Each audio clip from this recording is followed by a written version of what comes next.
I'd like you to meet with a Russian reporter named Ludmila Kosh. She's the Washington correspondent for the Novaya Gazeta. She wants credentials and a seat on the press charter. Why is she asking us? The Russians have banned her from the summit. Why? She supported the other guy.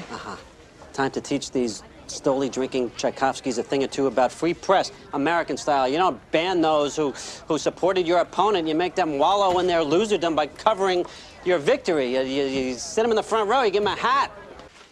I wanted to talk to you because I've been asked to put a reporter from the Novaya Gazeta on the press plane. That's a mistake.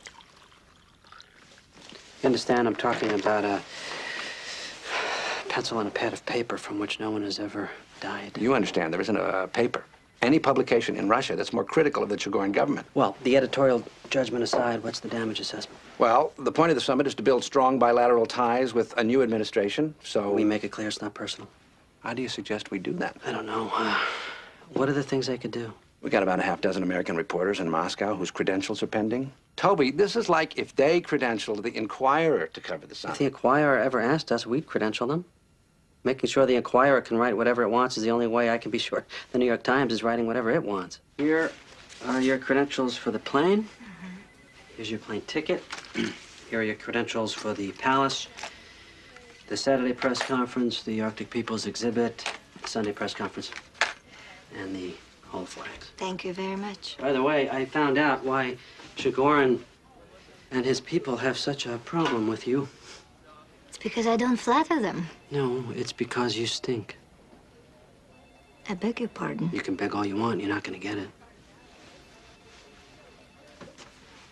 Last month, you alleged that the Chigorin government bombed several apartment buildings based on an unattributed source. It was refuted. You never retracted it. The government's case was all over the television. Last week, you wrote a cover story about President Chigorin's mother-in-law moving closer to the Kremlin. You printed her home address. She had to relocate. Well, that's her decision. You reported the failing grades of the defense minister's 12-year-old son.